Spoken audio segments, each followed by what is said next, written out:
Chapitre 12 à 14 La promesse finale. C'est ici le dernier des discours de reproches et de promesses causés à mission de faire entendre à Israël. La promesse en est l'élément dominant. Cependant, avant de décrire le suprême état de grâce auquel Dieu invite son peuple, chapitre 14, Osée revient encore une fois sur les reproches, chapitre 12, et sur les menaces, chapitre 13, qu'il mérite, après quoi il donne libre cours aux pensées de l'amour divin à son égard. Chapitre 12 L'infidélité.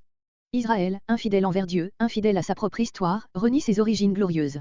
Au lieu d'entrer dans la voie de Jacob à Péniel, il court après les alliances étrangères, versets 1 à 7. Il est devenu cananéen par les sentiments et la conduite, en dépit de l'exemple de son ancêtre. Comment le châtiment se ferait-il attendre, versets 8 à 15. Verset 1. Si nombreux sont les péchés d'Éphraïm que Dieu en est comme tout environné, voir Osée 7 points de la même image appliquée au peuple. Jude aussi est en révolte. On peut aussi traduire, Jude règne encore et voir dans ces mots un contraste entre Israël qui marche à sa ruine et Jude qui tient encore fermement à Dieu et qui est encore debout. Mais le verset 3 permet ce sens favorable. Dans le sens que nous adoptons avec la plupart des interprètes modernes, Jude est associé, comme d'ordinaire chez notre prophète, aux reproches adressés à Éphraïm. Les saints sans doute ici les anges. Verset 2. Poursuit le vent, littéralement, paie le vent, le suit comme le berger suit le troupeau qu'il paie. Il se livre à des espérances vaines qui ne lui procureront que déception. Le vent d'Orient, probablement l'emblème de la puissance assyrienne dont Israël recherche l'alliance et l'appui. Le vent qui vient du désert d'Arabie, à l'est de la Palestine, assèche tout et quand il souffle en tempête, balaie tout. L'huile s'écoule, allusion aux présents par lesquels les rois d'Israël cherchaient en certains moments à gagner l'appui de l'Égypte contre l'Assyrie, 2 Rois 17.3. Quand l'Assyrie devient trop exigeante, les rois d'Israël se tournent vers l'Égypte, quand celle-ci les gêne, ils se tournent vers l'Assyrie, leur politique est sans consistance, parce qu'ils ont perdu l'appui de l'Éternel en suivant leur propre chemin. L'huile est un des principaux produits de la Palestine, dont le sol sec et rocailleux est particulièrement propre à la culture de l'olivier. L'Égypte n'ayant pas d'olivier, importait toute l'huile dont elle faisait usage. Verset 3. Jude aussi se laisse entraîner dans la même voie qu'Éphraïm. Il va châtier Jacob. Ce dernier terme désigne le peuple entier, Éphraïm et Jude. Il forme la transition au passage suivant qui se rapporte au patriarche Jacob, le père de la nation. Verset 4. Le prophète présente au peuple l'exemple de son ancêtre. Il fut et resta le Jacob naturellement rusé et pécheur, aussi longtemps qu'il voulut atteindre son but par des moyens frauduleux, conformément à l'attitude dans laquelle il était né et qui était un emblème de son caractère. Mais ensuite il devint un nouvel homme, lorsque, brisé par le sentiment de ses fautes, il remporta la victoire sur Dieu à force d'humiliation et de persévérance de foi, Genèse chapitre 32. Or, ses descendants ont à présent marché fidèlement sur les traces du premier Jacob, ils ont multiplié leurs ruses et leurs tromperies, verset 1. Il serait temps pour eux de l'imiter enfin dans sa repentance et dans sa conversion à Dieu. À l'âge de la force, dans son âge mûr, par opposition au moment de sa naissance. Verset 5. L'ange, l'être visible sous la forme duquel l'Éternel vint lutter avec lui et qui est appelé fréquemment l'ange de l'Éternel.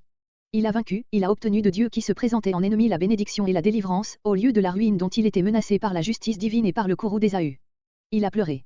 Le récit de la Genèse ne fait pas expressément mention de ce moyen de victoire, c'est l'esprit révélateur qui a initié le prophète à la vraie nature de cette lutte spirituelle.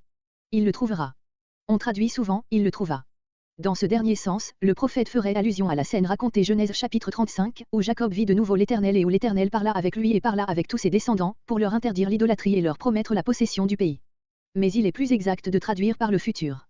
Dans ce sens, Osée promet que si le peuple veut chercher Dieu, comme l'a fait jadis son ancêtre, par la repentance et par la foi, il le trouvera dans ce sanctuaire même de Bethel où il s'est manifesté autrefois et qui est maintenant souillé par l'idolâtrie. Là il parlera. Il nous fera entendre sa voix, comme autrefois à Jacob repentant. Verset 6. Dieu est toujours le même, à la fois puissant et fidèle, si tu ne désespères pas de lui et si tu reviens à lui pour faire sa volonté, il peut encore te sauver. Verset 8. Canaan. C'est le nom que le prophète donne ici à Éphraïm, parce que, habitant le pays de ce nom, il s'est approprié le caractère de ses anciens habitants. Il est dans le pays et il en est. Nous caractérisons de même un homme en l'appelant un juif, un arabe. Les Cananéens, auxquels appartenaient aussi les Phéniciens, étaient un peuple d'habiles et rusés marchands. Verset 9. Éphraïm s'excuse d'abord en alléguant son succès, puis en prétendant que ses tours d'adresse mercantile ne sont pas des péchés proprement dits. Tout le monde, en définitive, n'en fait-il pas autant. La suite montre ce que l'Éternel pense de ses excuses. Verset 10. Au jour de fête, sans doute à la fête des Tabernacles. Verset 11. Les avertissements n'ont pas manqué, et cela, par les discours que Dieu a mis dans la bouche des prophètes, puis par les visions qu'il donne quand il lui plaît et à qui il veut. Verset 12. Galad et Gigal représentent les deux contrées à l'est et à l'ouest du Jourdain, comme Mispa et Tabor, Osée 5.1.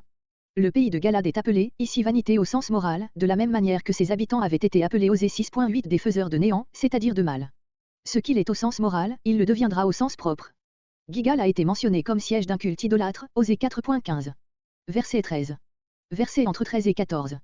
Israël a été traité bien plus doucement que son ancêtre. Celui-ci dut s'enfuir seul à l'étranger pour chercher sa femme et pour l'obtenir il dut garder les troupeaux, tandis qu'Israël a été ramené de la terre étrangère pour entrer en Canaan et il a été constamment gardé par un prophète, Moïse. Verset 15. Malgré ses preuves de sa bonté, Éphraïm a sans cesse irrité son Dieu. Celui-ci donc, au lieu de bander ses plaies et de le soigner, Osée 11.3, comme il avait fait autrefois, le livrera sans secours à la mort qu'il a méritée.